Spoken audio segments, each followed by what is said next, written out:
Bab 451, Inferno, Penghancur Bintang. Mayat serangga itu dengan cepat menghilang, dan sorakan kembali terdengar. Binatang biasa, satu tingkat di atasnya, tidak terlalu sulit untuk dibunuh oleh Sang. Dia hanya perlu melepaskan 3 serangan dan bahkan tidak perlu beranjak dari tempatnya. Kekuatan ofensif Sang di negara sabernya sangatlah kuat. Dia pada dasarnya bisa melepaskan lebih dari 10 serangan yang setara dengan mantra dasar penyihir tinggi hanya dalam 1 detik. Roda itu kembali dan mulai berputar lagi. Level 6, makhluk tahap awal jalan sejati yang kuat. Sang memandangi kemudi dengan sedikit ketertarikan. Ketika ia berhenti, gambar tempat mendaratnya diperbesar, dan Sang dapat melihat gambar kura-kura tua dengan kastil kartun di punggungnya. Bersinar, lawan Sang muncul, dan dia menoleh. Itu besar. Sepertinya, sangat besar. Sang menebak bahwa itu mungkin sebesar kura-kura gunung meledak yang dia lihat saat itu, dengan ketinggian sekitar 500 meter. Itu adalah kura-kura hitam raksasa yang dikelilingi oleh lapisan tebal logam hitam. Bahkan mata, telinga, dan mulutnya dikelilingi logam. Di satu sisi, itu tampak seperti patung raksasa yang terbuat dari logam. Namun, Exploding Mountain Turtle jelas tidak berada pada level benteng lapis baja yang megah ini. Sang sudah bisa menebak mengapa kura-kura dianggap sebagai binatang yang kuat. Secara umum, ada 2 cara untuk menjadi benar-benar kuat. Cara tradisional dan paling banyak digunakan adalah menghilangkan segala kelemahan dan menjadi ahli dalam segala hal. Kecepatan bagus, kekuatan menyerang yang bagus, pertahanan yang bagus, taktik yang bagus. Namun, ada cara kedua yang lebih jarang. Itu berarti mendorong satu aspek sedemikian tinggi sehingga aspek lainnya tidak penting lagi. Jika seseorang mendapat akses pada kecepatan gila, pertahanan tidak menjadi masalah. Lawan bahkan tidak akan mampu melancarkan serangan sebelum mereka mati. Kekuatan ofensif juga tidak terlalu menjadi masalah karena kombatan dapat menutupi kurangnya serangan mereka hanya dengan menyerang berkali-kali dalam waktu singkat. Kura-kura ini jelas telah mendorong kekuatan pertahanannya hingga batas absolut. Jika tidak mungkin untuk melukainya, ia tidak akan mati. Ia hanya bisa secara perlahan menekan lawannya hingga menjadi ketiadaan. Tentu saja, kekuatan dan kecepatan ofensifnya mungkin tidak terlalu bagus, tapi ia punya banyak waktu untuk menang. Mungkin tidak akan keberatan untuk melelahkan lawannya sampai mati secara perlahan selama beberapa jam. Pada titik tertentu, lawannya pasti melakukan kesalahan. Pertahanan yang tinggi adalah kelemahan negara sabre saya. Aku penasaran apakah dewa sengaja memilih lawan ini, pikir Sang. Ya, negara pedang Sang memiliki kekuatan ofensif yang gila, tapi itu dilepaskan berdasarkan jumlah serangan yang dia keluarkan, bukan kekuatan serangan individu. Satu menara dari bumi bisa membunuh ribuan orang dalam satu serangan terus-menerus, tapi menara itu tidak bisa menembus tank dengan amunisi yang sama. Tangki hanya bisa melaju ke depan dan melewati turret. Apakah itu berarti turret tersebut tidak memiliki banyak potensi destruktif? Tentu saja tidak. Bagaimanapun, hal itu telah membunuh ribuan manusia. Ia tidak memiliki kekuatan yang diperlukan untuk menembus lapis baja tank. Negara Sabre Sang pada dasarnya adalah sebuah menara. Sang mempertimbangkan untuk mengubah pedangnya menjadi pedang hebat. Namun, dia perlu menghindar selama beberapa detik untuk membiarkan SWOT menyerap bijinya. Sebenarnya kura-kura ini sempurna untuk menguji seranganku yang lain. Pada akhirnya, Sang memutuskan untuk meninggalkan pedangnya dalam keadaan sabre. Pelawak itu perlahan mengangkat lengan mekaniknya dan memukul bel dengan palunya. Ding! Sang segera meluncurkan beberapa bintang jatuh dan matahari tersembunyi. Bang! Bang! Bang! Bang! Semuanya mengenai kepala kura-kura, namun hanya memanas. Namun, panas juga dapat membunuh seekor binatang, dan Sang dapat melihat bahwa kura-kura tersebut sudah sedikit kesakitan.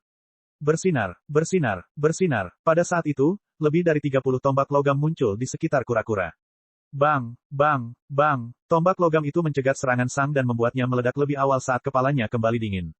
Sang terus melancarkan serangannya, dan dia bahkan mulai menggunakan Ice Blast untuk menjaga suhu tubuhnya tetap baik saat berlari di sekitar area tersebut. Setelah sekitar 10 detik, Sang telah melancarkan lebih dari 100 serangan, dan dia tidak perlu berhenti dalam waktu dekat. Dia bisa melanjutkan serangan ini sampai besok. Setelah 10 detik ini, beberapa serangannya mulai mengenai kepala kura-kura, tapi itu bukan karena serangan Sang yang luar biasa. Kura-kura hanya membiarkan beberapa dari mereka lewat sehingga tidak membuang terlalu banyak mana. Sama seperti Sang, kura-kura mungkin bisa terus mempertahankan pertahanannya tanpa batas waktu. Seluruh kekuatannya didasarkan pada pertempuran yang panjang dan berlarut-larut. Tentu saja, Shooting Star dan Hiden Sun tidak akan membawaku jauh melawan kura-kura ini, pikir Sang.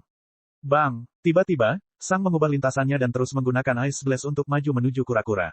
Selama bergerak maju, dia masih terus melancarkan serangan ke arah kura-kura tersebut. Serangannya mungkin tidak memiliki kekuatan untuk melukai kura-kura tersebut, tetapi mereka menghentikannya menggunakan tombaknya untuk menargetkan Sang. Saat Sang mendekati kura-kura itu, dia berpikir. Apakah ini cara para penyihir bertarung satu sama lain? Dia pikir, apakah ini jenis pertarungan yang dilakukan para penyihir kuat satu sama lain? Sang membayangkan beberapa jam hal ini hanya terjadi sampai salah satu lawannya melakukan kesalahan. Tentu, beberapa detik dan bahkan mungkin menit memang menarik, tapi beberapa jam. Kedua lawan itu mungkin adalah satu-satunya dua orang yang tidak akan bosan dengan pertarungan seperti itu. Sang bisa mengerti mengapa dewa merasa bosan. Benar, si badut tiba-tiba berteriak dari kemudinya. Itu membosankan. Sang tidak menjawab. Setelah beberapa saat, Sang meraih kaki raksasa kura-kura itu. Saat ini, tombak tersebut tidak lagi muncul di atas kura-kura tetapi di samping tubuhnya. Ia bisa memanggil tombak kemanapun ia mau. Sang terus melancarkan serangannya. Namun kemudian, serangannya tiba-tiba berubah.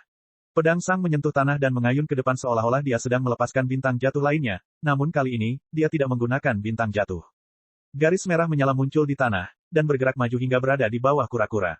CRRRRRRRRR. Segera setelah garis itu sampai di bawah bagian tengah tubuh raksasa kura-kura, pilar api raksasa melesat ke atas. Rasanya seperti obor las raksasa muncul di bawah kura-kura.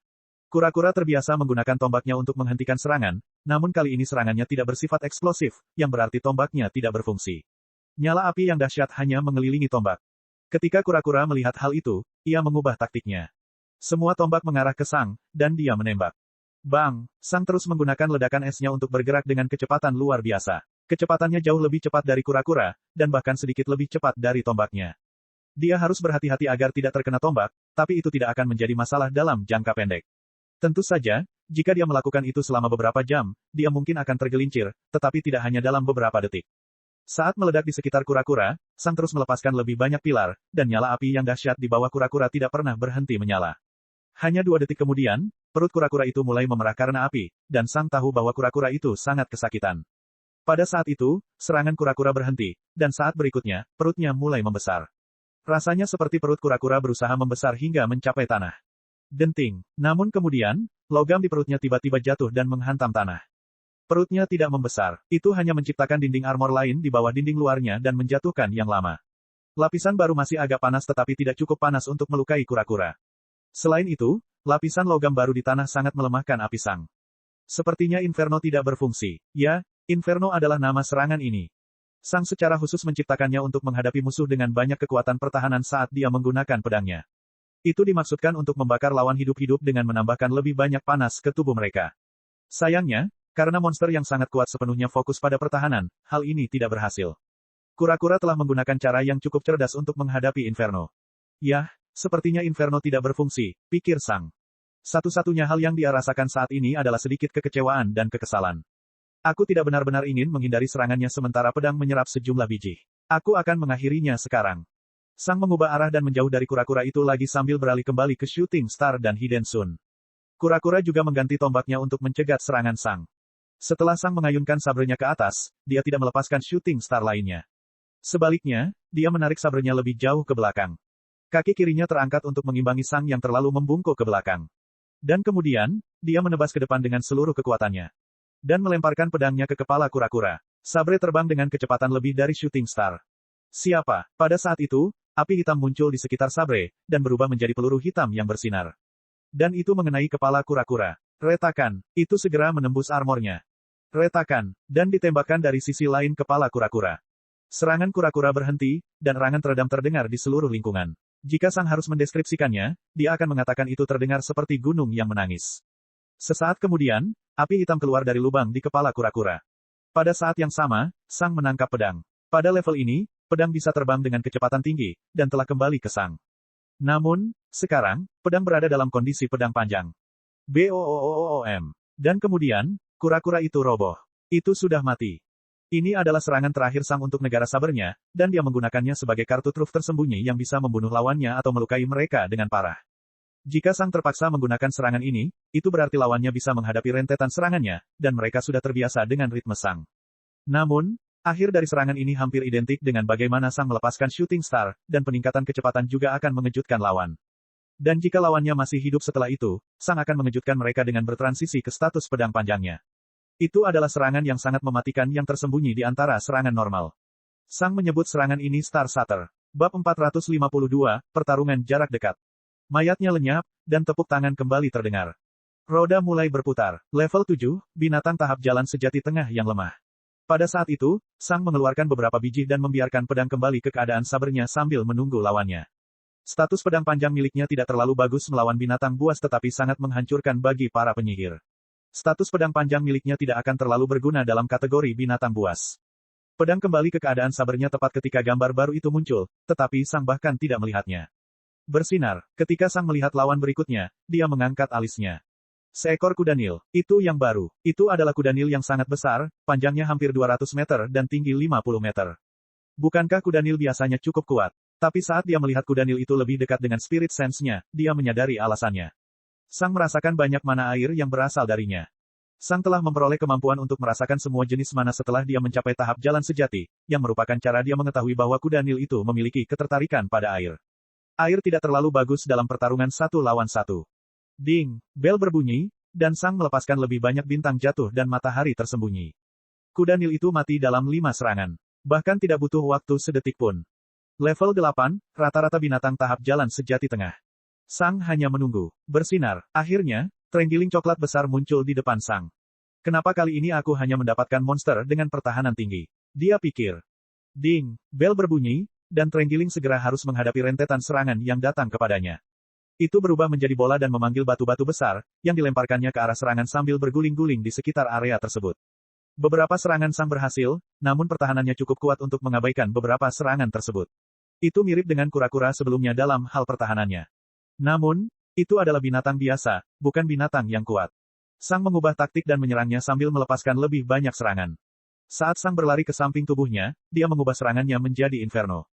Tiang api panas satu demi satu muncul di sekitar tubuh terenggiling yang berguling-guling. Terenggiling fokus menghindari pilar sambil menyerang Sang dengan batu. Kekuatan ofensifnya juga sama kuatnya dengan kura-kura. Namun, menghindari kobaran api terbukti mustahil. Sang sangat pandai membidik inferno. Tentu saja, gerakan memutar sangat berperan dalam mendistribusikan panas ke seluruh tubuh, tapi itu hanya berarti Sang perlu menghabiskan beberapa detik ekstra. Setelah sekitar 15 detik, terenggiling mulai kejang dan kembali ke bentuk normalnya. Seluruh tubuhnya terbakar hebat, bahkan mulai meleleh di beberapa tempat. Itu sekarat, dan 3 detik kemudian, semuanya berakhir. Benar saja, terenggiling mungkin memiliki kekuatan ofensif dan defensif yang sama dengan kura-kura, tapi itu karena levelnya lebih kuat darinya. Selain itu, ia tidak memiliki metode cerdik yang digunakan kura-kura untuk mempertahankan diri dari inferno. Mayatnya lenyap, dan sorakan kembali terdengar. Level 9, binatang tahap jalan tengah yang benar dan kuat. Kali ini, Sang melihat ke arah kemudi. Pertarungan selanjutnya pastinya tidak akan mudah, tapi juga tidak akan sulit. Ketika rodanya berhenti, Sang dapat melihat seekor laba-laba tersenyum duduk di singgasana es. Bersinar, binatang buas yang muncul sedikit mengejutkan Sang. Itu kecil. Sang telah melawan binatang buas yang panjangnya ratusan meter, tetapi laba-laba ini lebarnya hanya 5 meter. Cukup kecil untuk monster tahap jalan sejati. Namun, itu bukanlah sesuatu yang aneh. Sebagian besar monster tahap jalur sejati berukuran kecil sehingga mereka bisa memanfaatkan kecepatan dan fleksibilitasnya. Lagi pula, mencapai target yang lebih kecil lebih sulit daripada mencapai target yang besar. Ice Affinity, kecepatan tinggi, jelas kekuatan ofensif yang besar, dan mungkin juga pertahanan yang cukup bagus, pikir Sang. Binatang yang kuat ini pandai dalam segala hal. Laba-laba ini memiliki kaki yang sangat panjang dan tipis dengan perut yang relatif lebih kecil. Pelawak itu mengangkat palunya dan membunyikan bel. Ding, Sang sudah mulai melepaskan serangannya, dan laba-laba itu menoleh. Sang bisa merasakan bahwa hal itu tidak terlalu mengkhawatirkan. Bersinar, tanpa suara, laba-laba itu melesat ke depan, langsung menyerang. 2 kakinya berubah menjadi biru sedingin es dan menyerang serangan Sang. Ding, ding, ding. Anehnya, serangan Sang tidak meledak, bahkan laba-laba berhasil mengalihkannya. Itu mengingatkan Sang pada dirinya sendiri ketika dia menyerang mage musuh. Sepertinya serangan Sang tidak berguna melawan laba-laba lincah itu. Namun, ketika Sang melihat bagaimana ia menangani serangannya, dia hanya tersenyum kecil. Seolah-olah dia tidak mempertimbangkan lawan seperti itu saat menciptakan gaya bertarungnya. Setelah melepaskan shooting star lainnya, pedang Sang pergi ke samping dan melepaskan tebasan horizontal. Matahari tersembunyi yang dia rilis sekarang memiliki sudut yang sangat berbeda. BOOOOM. Karena sudut baru, matahari tersembunyi terhubung dengan lawan Sang, tetapi tubuh laba-laba hanya memanas sedikit. Benar saja, ia juga memiliki banyak pertahanan. Setelah mengayunkan pedangnya ke kiri, Sang sedikit mengubah sudut saat dia memegang pedangnya dan mengayunkannya ke kanan lagi. Namun, apa yang laba-laba itu tidak lihat adalah bagaimana pedang Sang berhenti sejenak di tempat tertentu sebelum melanjutkan. Matahari tersembunyi lainnya menembak ke arah laba-laba, dan ia menggunakan salah satu kakinya untuk memblokkannya. Suara mendesing. Namun, kakinya meleset. Matahari tersembunyi yang berbentuk bulan sabit tiba-tiba runtuh dengan sendirinya. Itu terlipat di tempat tertentu, dan kedua bagian bulan sabit itu berubah menjadi satu garis. Orang dapat dengan mudah membayangkan gambar ini dengan mengambil seutas benang wol dan melipatnya. Bentuknya tetap berupa garis, tetapi garisnya mengarah ke depan, bukan dari sisi ke sisi. Matahari tersembunyi telah berubah menjadi bintang jatuh di tengah penerbangan. Ya, Sang bisa melakukan itu, tapi itu akan sedikit memperlambat serangannya. Namun sedikit variasi akan berakibat fatal terhadap lawan yang menangani serangannya dengan mengantisipasi lintasannya. Mulai saat ini dan seterusnya, Sang terus melepaskan matahari tersembunyi yang runtuh menjadi bintang jatuh di tempat berbeda, sehingga hampir mustahil untuk memperkirakan dari mana serangan itu berasal. Laba-laba itu perlahan-lahan mengumpulkan kerusakan, tapi masih perlu beberapa saat untuk membunuhnya. Dan sedetik kemudian, ia tiba di depan Sang. Jelas sekali, itu adalah binatang buas yang suka bertarung dalam jarak dekat, itulah sebabnya ia tidak melepaskan satu pun serangan jarak jauh. Kurasa inilah yang dirasakan seorang penyihir saat bertarung denganku, pikir Sang sambil menatap laba-laba itu. 4 kaki laba-laba membiru, dan ia mengangkat tubuhnya untuk menusuk Sang dengan kaki itu. Bang, bang, Sang dengan cepat melepaskan 2 ledakan es untuk mengubah lintasannya, menghindari 2 kakinya. Kemudian, tubuhnya berputar hingga kakinya mengarah ke kanan, menghindari kaki ketiga. Kaki terakhir menunjuk tepat ke arah Sang. Lalu, dia mengayunkan sabernya. Retakan, Sang menangkis kakinya, memecahkan armor esnya. Bang, segera setelah sabre memecahkan armornya, ia melepaskan ledakan, mematahkan kaki tubuh laba-laba. Kemudian, Sang meledakkannya dengan Ice Blast lainnya. Tapi aku bukan seorang penyihir. Seseorang tidak dapat menyalahkan seseorang yang melawan Sang karena berpikir bahwa dia buruk dalam pertarungan jarak dekat setelah dia melepaskan rentetan serangan jarak jauh yang begitu intens. Namun, Sang adalah seorang pejuang. Prajurit berkembang pesat dalam pertempuran jarak dekat. Laba-laba pun melompat mundur ketika menyadari bahwa ia telah kehilangan salah satu kakinya. Boom. Tiba-tiba, tanah di bawahnya meledak menjadi api. Sang telah menggunakan Inferno. Laba-laba itu merasakan panasnya meningkat dan melompat ke samping. Bang, saat itulah Sang tiba di depannya dengan pedang yang terbakar. Retakan, bang, kaki lainnya hancur. Pada saat itu, sejumlah besar sutra biru dan runcing keluar dari mulut laba-laba. Ini adalah binatang yang kuat, dan jelas memiliki kartu truf. Bang, bang, Sang mundur dengan 2 ledakan es dan melepaskan beberapa matahari tersembunyi ke jaring, menghancurkannya sebelum mencapai dirinya. Kemudian, Sang kembali ke pola serangan dasarnya dan secara bergantian menggunakan Shooting Star dan Hiden Sun. Dengan 2 kaki lebih sedikit, laba-laba itu bahkan tidak bisa mengerahkan pertahanan yang tepat, dan perlahan-lahan mati dalam 3 detik berikutnya. Ini adalah lawan pertama dalam uji coba yang memaksa Sang bertarung dalam jarak dekat. Lawan ke-9 adalah yang pertama berhasil mencapai Sang. Ini, lebih dari segalanya, menunjukkan seberapa jauh kemajuan kekuatan pertempuran Sang. Bab 453, Distorsi. Roda itu perlahan kembali. Level 10, binatang tahap jalur sejati akhir yang lemah. Rodanya berputar, dan Sang menoleh. Ini akan menjadi pertarungan terakhir di mana dia bisa tenang saja. Setelah itu, dia harus serius. Beberapa detik kemudian, roda berhenti dan sebuah gambar muncul. Itu adalah semut hijau dengan sayap menjulang tinggi di langit. Ia juga memiliki mata kartun dan senyuman. Bersinar, lawan Sang muncul, dan dia menoleh. Itu hanya seekor semut hijau, yang panjangnya sekitar 50 meter, tidak terlalu besar untuk monster tahap jalan sejati. Dapat dimengerti, semut lemah jika berdiri sendiri tetapi kuat dalam kelompok. Lucu kalau aku bisa bertarung satu sama lain. Bukankah terakhir kali aku juga bertarung melawan semut di level ke-10, atau di level ke-7? Tidak yakin. Pelawak itu perlahan mengangkat palunya dan membunyikan bel. Ding, Sang segera mulai melepaskan bintang jatuh dan matahari tersembunyinya, tapi benar saja, pertahanan lawannya terlalu kuat. Laba-laba sebelumnya memiliki pertahanan yang cukup bagus, tapi itu tidak konyol. Namun, semut sebagian besar fokus pada pertahanan dan levelnya lebih tinggi. Tentu saja, trade-off-nya mungkin sangat lambat, lugas, dan lemah. Begitu Sang melihat Shooting Star dan Hiden Sun tidak berfungsi, dia mengubah pendekatannya. Dia menyerangnya. Bang! Pada saat itu, tombak yang terbuat dari angin ditembakkan ke arah Sang dari mulut semut, dan mata Sang membelalak. Cepat, Sang nyaris berhasil menghindar. Binatang ini berada 3 tingkat di atasnya, dan perbedaan kecepatannya cukup besar. Jika Sang tidak pandai menghindari mantra, dia pasti sudah terkena serangannya sekarang. Sang dengan cepat mempersiapkan dirinya untuk menghindar lagi, tetapi dia menyadari bahwa semut itu masih mempersiapkan serangan berikutnya. Benar saja, kemampuan ofensifnya tidak terlalu bagus. Tombak angin ini mungkin satu-satunya serangan ofensif yang diketahuinya. Namun, jika dibayangkan seluruh koloni semut menggunakan serangan itu pasti akan sangat menakutkan. Hama kucing sudah menjadi masalah besar di 5 kerajaan. Ancaman macam apa yang akan ditimbulkan oleh sarang yang dipenuhi semut-semut ini? Semut itu tanpa berpikir panjang berlari ke arah Sang saat ia melepaskan tombak berikutnya. Bahkan semut tahap jalan sejati pun tidak terlalu pintar. Setelah menghindari serangan pertama, Sang lebih mudah menghindari serangan kedua. Semut melepaskan 2 serangan lagi, dan Sang akhirnya mendekatinya. Bang! Pilar api muncul dari tanah di bawah semut. Sang harus menggunakan Inferno untuk membunuh semut.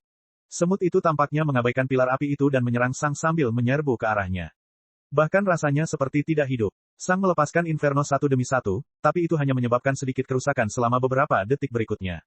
Namun, dengan serangan semut seperti mesin primitif, bukanlah masalah bagi Sang untuk terus menyerang. Sangat mudah untuk mengenai Inferno pada target yang bergerak dengan jelas. Sayangnya, hal itu masih memakan waktu terlalu lama bagi Sang. Faktanya, dia perlu membombardir semut tersebut dengan Inferno selama hampir 30 detik, yang merupakan waktu yang sangat lama bagi dua petarung yang bertarung di tahap jalan sejati. Akhirnya, semut tersebut terjatuh dan berhenti bergerak setelah melepaskan satu tombak terakhir. Sang memastikan semut itu mati dengan menggunakan beberapa Inferno lagi. Hanya 2 detik kemudian, Sang mendengar sorakan kembali, dan dia berhenti. Dia menarik napas dalam-dalam dan menutup mata kanannya. Ini menjengkelkan. Jelas sekali, negara saberku tidak akan mampu menghadapi lawan dengan pertahanan sekuat itu. Nah, waktunya mengganti senjata. Saat roda itu perlahan muncul kembali, Sang memanggil bongkahan biji yang cukup besar dan menusukkan pedang ke dalamnya. Level 11, rata-rata monster tahap jalan sejati akhir. Saat roda mulai berputar dan pedang menyerap lebih banyak lagi, Sang teringat sesuatu. Oh benar, saya tidak bertarung apapun untuk level 10 terakhir kali. Raja Es memberiku 2 poin, dan aku berhenti setelah itu. Seharusnya itu berada di tingkat ke-7. Saya pikir saya bahkan tidak mencoba level 11 saat itu karena pada dasarnya tidak ada gunanya. Pedang tidak cukup kuat saat itu, dan aku tidak punya banyak biji yang tersisa. Tetapi kali ini, segalanya berbeda. Sang melihat ke arah kemudi, dan bayangan lawan berikutnya muncul. Itu adalah landak biru yang memakai sepatu lari dan mengacungkan jempol. Sama seperti semua gambar lainnya, gambar ini sepertinya tidak familiar bagi Sang. Bersinar, lawan Sang muncul. Benar saja, itu adalah landak biru yang panjangnya lebih dari 200 meter, dan Sang bisa merasakan 1 ton ais mana beredar di dalam jarum dan kakinya. Landak es. Maksudku, es itu runcing, dan landak itu runcing. Saat ini, pedang telah selesai menyerap bijinya, dan ia kembali ke keadaan pedang kolosalnya. Sang perlahan mengangkat pedang raksasanya dan memegangnya di depannya. Pedangnya sudah berada di tahap akhir jalur sejati, dan bobotnya tidak bisa diabaikan oleh Sang. Kecepatannya akan sedikit berkurang dengan pedang seberat itu. Pelawak itu perlahan mengangkat palunya dan membunyikan bel. Ding, tubuh Sang sedikit melebar dan otot-ototnya tampak hampir meledak. Di saat yang sama, landak memperhatikan lawannya. Menanggapi makanan berikutnya, ia berdiri dengan kedua kaki belakangnya, membuat Sang mengangkat alisnya. Bersinar. Kemudian, 10 cakar yang sangat panjang terbuat dari es keluar dari landak, hampir mencapai tanah. Dengan cakar itu, makhluk itu sekarang lebih terlihat seperti kemalasan. Tapi aku mengerti, saya tidak bisa menyerangnya dari belakang atau samping karena jarumnya, dan jika saya menyerangnya dari depan, saya harus melewati cakar es. Pastinya lebih kuat dari binatang yang lemah. Namun, itu tetap tidak dianggap sebagai kekuatan yang kuat. Bang! Saat berikutnya, cahaya meledak keluar dari tubuh Sang, membuatnya menyerupai matahari di siang hari. Cahayanya terang, menyilaukan, dan menyembunyikan tubuh Sang di baliknya.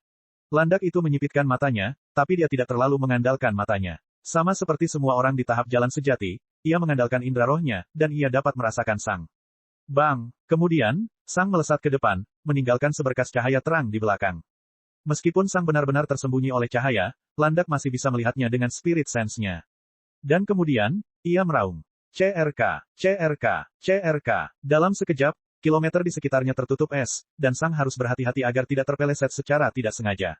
Beberapa ais mana berwarna biru es muncul di kaki belakang landak, dan juga melesat ke depan. Ketika Sang melihat landak itu meluncur ke depan tanpa benar-benar menggunakan kakinya, dia cukup terkesan. Itu sangat cepat untuk binatang sebesar itu. Sang menyerbu ke arah landak, dan landak itu menyerbu ke arahnya. Tepat sebelum mereka berdua saling bertemu, cahaya di sekitar Sang tampak bergerak. Cahaya yang menyilaukan itu perlahan menyatu, dan hampir berhenti bersinar sepenuhnya. Namun, ketika landak melihat apa yang baru saja terjadi, ia menjadi bingung. Landak sekarang melihat beberapa Sang. Ya, tidak juga. Ia melihat banyak gambaran ilusi Sang. Sepertinya segala sesuatu di sekitar Sang telah terdistorsi, membuatnya muncul di beberapa tempat sekaligus. Selain itu, landak tidak dapat melihat di mana Sang yang asli berada, bahkan dengan spirit sense-nya. Ini adalah teknik baru pertama dari negara pedang kolosal Sang. Dia menyebutnya distorsi. Bab 454, secercah cahaya terakhir. Landak tidak tahu harus menyerang apa. Cakarnya mencapai tanah, tapi tidak cukup panjang sehingga bisa menyapu seluruh area tanpa menurunkan tubuhnya, sesuatu yang tidak ingin dilakukannya. Menurunkan tubuhnya akan membuat bagian belakangnya terangkat, memberikan peluang bagi lawan. Saat ini, lawan hanya akan menemukan jarum di punggung landak. Pada akhirnya, landak memutuskan untuk menggunakan salah satu dari 2 pasang cakarnya untuk menyerang Sang. Itu menyerang di tengah-tengah semua Sang. Lagi pula, sebagian besar dari mereka akan terkena dampaknya jika menyerang di sana. CRRRRK. Cakarnya sedikit menggali ke dalam tanah dan bergerak ke samping, menyebarkan banyak salinan Sang. Namun, Itu tidak mengenai sesuatu yang kokoh. Itu telah meleset. Pada saat itu, distorsi berakhir, dan Sang yang asli terungkap. Dia berada di paling depan. Sang melompat dan menyerbu ke arah kepala Landak. Pada saat itu, Landak mengayunkan cakarnya yang kedua tepat ke arah Sang. Cakarnya mencapai Sang, dan mereka akan menyerang. Pada saat itu, tubuh Sang sedikit berhenti berkembang, melambangkan bahwa dia baru saja menggunakan sebagian besar energi hidupnya. Dia mengangkat pedang kolosalnya. WHOOOM. Tepat sebelum cakar es menghantam Sang, semburan cahaya terang keluar dari tubuh Sang. Saat itulah Landak menjadi buta. Bahkan spirit sense-nya telah dibutakan entah bagaimana. Sepertinya cahaya terang ini telah menghilangkan area sekitarnya. Pada saat yang sama, Landak merasakan cakarnya mengenai sesuatu yang besar dan lembut. Rasanya seperti terkena pukulan besar. Bang! Kemudian cakarnya dilempar ke samping. Benda lembut yang baru saja dipukul oleh cakar Landak telah menjadi keras dan kenyal, dan ia memantul kembali dengan kekuatan yang besar. Sepertinya tangan raksasa itu telah mendorong cakarnya menjauh. Ini adalah salah satu teknik baru Sang dalam keadaan pedang kolosalnya. Itu menciptakan cahaya yang membingungkan dan mendorong serangan ke samping hanya dengan menggunakan kekuatan cahaya. Namun, meski dengan tubuh kuat Sang yang disesuaikan dengan tekniknya, hal itu masih menghabiskan banyak energi kehidupan. Faktanya, ia menghabiskan lebih dari 50%, yang perlu diisi ulang sebesar 50% mana Sang. Tapi itu sepadan. Serangan itu cukup kuat untuk melontarkan serangan sekuat itu ke samping, dan itu bukanlah hal yang mudah. Sang menyebutnya kecemerlangan. Keseimbangan Landak telah hilang, dan pikirannya menjadi bingung. Bagi seekor binatang, keadaan seperti itu sangat sulit untuk dipulihkan dalam waktu kurang dari 1 detik. Melepaskan serangan ini hanya memiliki tujuan defensif dan persiapan, dan menghabiskan banyak sumber daya Sang. Namun, dia rela berkorban. Bagaimanapun, serangan ini tidak dimaksudkan untuk digunakan sendiri. Itu digunakan untuk mempersiapkan serangan Sang berikutnya. Sang tiba di depan kepala Landak, pedang kolosalnya masih terangkat ke atasnya. Siapa? Pada saat itu, cahaya terang di sekitar yang diciptakan oleh Brilliance tersedot ke dalam pedang, dan dunia kembali normal. Landak masih sedikit mengalami disorientasi, namun akan segera pulih. Saat itu, lengan Sang melotot. Pedangnya menjadi beberapa kali lebih berat. Ketika Sang berteori tentang hubungan keempat elemennya dengan konsep entropi, dia menyadari bahwa cahaya melambangkan peningkatan energi sedangkan kegelapan melambangkan penurunan. Dan setelah bertahun-tahun bereksperimen, Sang akhirnya berhasil memanfaatkan konsep tersebut. Dia sekarang bisa menggunakan light affinity-nya untuk meningkatkan bobot pedangnya lebih jauh lagi, meski hanya sesaat. Peningkatan berat badan yang signifikan juga menjadi alasan mengapa Sang selalu menebas ke atas saat menggunakan Brilliance. Dia harus memiliki pedang kolosal di atasnya jika dia ingin memanfaatkan sepenuhnya bobot dan kekuatan barunya. Saat Sang menebas ke depan, hal lain juga terjadi. Siapa? Api hitam keluar dari pedang. Pedang kolosal memiliki bobot paling besar, bahkan dalam bentuk dasarnya, dan dengan tambahan bobot cahayanya, pedang itu menjadi semakin konyol. Entropi pedang juga melepaskan kekuatan berdasarkan massa materi dan energi yang dibakarnya. Terakhir, perbedaan massa antara negara pedang kolosal dan negara pedang besar adalah yang paling besar. Ya, negara pedang kolosal Sang sepenuhnya terfokus pada pertahanan. Itu menyembunyikan tubuhnya. Itu memblokir serangan. Ini membingungkan lawan-lawannya. Namun, Sang telah menciptakan seluruh negara pedang kolosalnya pada saat ini juga. Tujuan dari negara pedang kolosal adalah untuk mendekati lawan dan membuka peluang bagi serangan dahsyat. Dan ini adalah serangan Sang yang paling dahsyat. Ya, serangan ini adalah serangan terkuat yang bisa dilakukan Sang di seluruh negara bagiannya. Kekuatan segalanya sungguh konyol. Pedang raksasa Sang menyerang.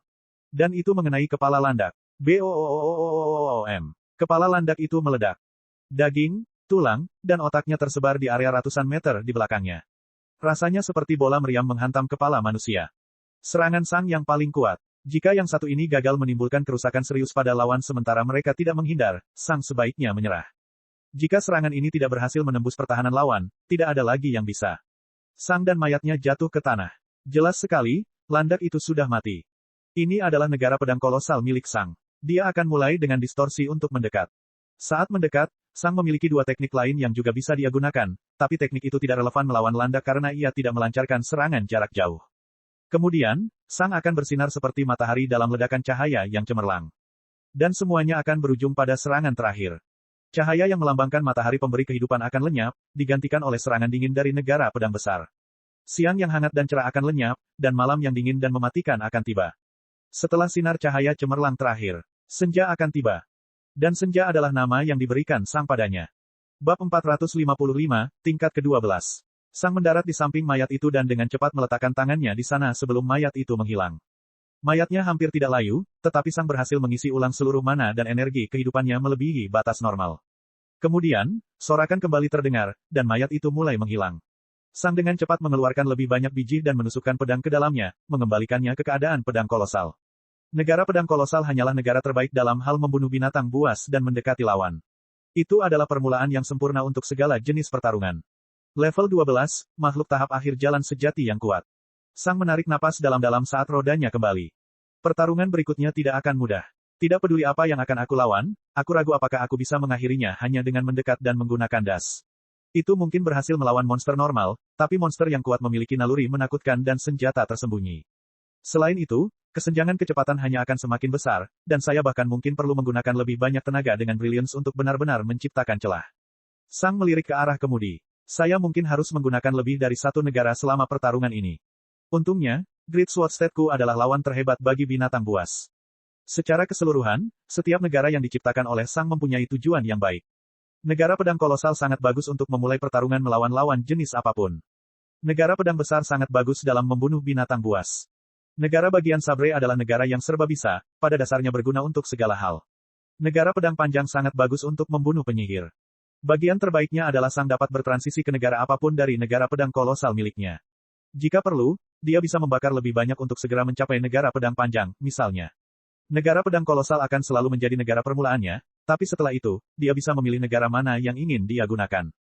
Satu-satunya kelemahannya adalah Sang tidak bisa kembali ke tingkat yang lebih tinggi selama pertarungan, tapi itu sebenarnya bukan masalah. Lagi pula, Great Sword State tidak terlalu berguna untuk lawan yang cepat dan fleksibel. Sebaiknya gunakan lebih banyak masa pedang untuk memperkuat serangan dan segera menuju ke negara saber. Lawan yang gesit tidak akan mudah menghindari serangan bintang jatuh dan matahari tersembunyi. Tapi jika lawannya tidak secepat itu, Sang bisa langsung memasuki Great Sword State dan melancarkan serangan dahsyat. Pedang selesai menyerap bijinya tepat ketika rodanya berhenti, dan Sang menoleh. Citra lawannya semakin berkembang, dan dia akhirnya melihat lawan seperti apa yang akan dia lawan. Itu adalah petir kartun dengan seringai licik. Sang mengangkat alisnya. Dia tidak begitu yakin apa yang diwakili oleh gambar ini. Bersinar. Kemudian, lawan Sang muncul, tapi kali ini, lawannya tidak muncul 1 kilometer dari Sang. Tidak, kali ini, dewa rupanya sedang memikirkan sesuatu yang lain. Lawannya muncul di langit, sekitar 3 kilometer dari Sang. Itu adalah seekor ular. Ia memiliki sisik putih, 4 kaki kecil dengan cakar tajam, dan kepala yang megah.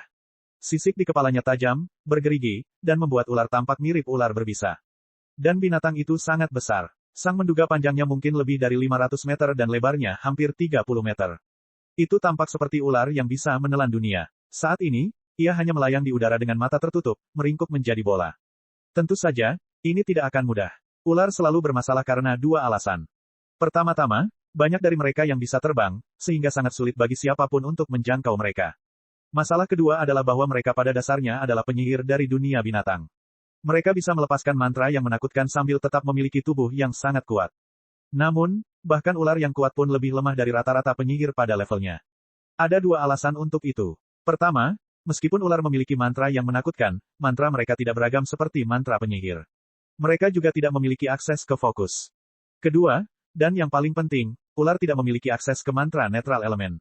Itu berarti tidak ada mana shield dan tidak ada mana step. Karena 2 alasan ini, bahkan seorang penyihir rata-rata pun dapat membunuh ular yang kuat pada level mereka. Pertarungannya tidak akan mudah, tapi juga tidak akan menimbulkan bahaya nyata bagi mage. Pelawak itu perlahan mengangkat palunya dan membunyikan bel. Ding, Sang mempersiapkan diri, dan ular membuka matanya. Bang, Sang melesat ke depan saat dia mengaktifkan distorsi. Dia juga menggunakan ledakan api dan es untuk terbang ke atas. Dengan tubuh barunya, Sang bisa bertahan di udara dalam waktu yang sangat lama dengan ledakannya. Dia tidak bisa tinggal di sana tanpa batas waktu, tapi dia bisa tinggal cukup lama sehingga tidak menjadi masalah besar selama pertarungan. Ketika ular melihat Sang, ia menjulurkan tubuhnya dan mengeluarkan desisan yang menggemparkan dunia. Udara di sekitar Sang tampak bergetar karena kekuatan desisan. Bang, bang, beberapa sambaran petir muncul di udara dan melesat ke suatu tempat di belakang ular. Ada ratusan. Udara di sekitar ular dipenuhi listrik dan gesekan saat bola petir raksasa terbentuk di belakangnya. Sang bisa merasakan mana petir di dalam ular telah turun drastis. Mereka mungkin telah menghabiskan lebih dari 70% cadangannya untuk tindakan itu. Sang memutuskan untuk memperlambat pendekatannya. Lagi pula, jika ular memutuskan untuk melempar bola raksasa ini ke arahnya, dia akan mati. Itu adalah kekuatan yang terlalu besar. Namun, alih-alih langsung melancarkan serangan, sang ular justru mulai melingkari bola. Pada saat itu, Sang memandangi seekor ular raksasa yang dengan tenang mengitari bola petir yang sangat besar seolah-olah itu adalah telurnya. Kilatan petir acak keluar dari bola. Akhirnya, sang ular menghadapi Sang lagi. Kemudian, Kilatan petir muncul di matanya. Dan Sang segera harus menghindar. Cek cek cek cek cek cek cek cek. Rakan-rakan kultivator sekalian, sebelum retret, sila terus berkultivasi untuk jurus subscribe, like, share dan komentar agar sekte novel Zadim terus berkembang pesat.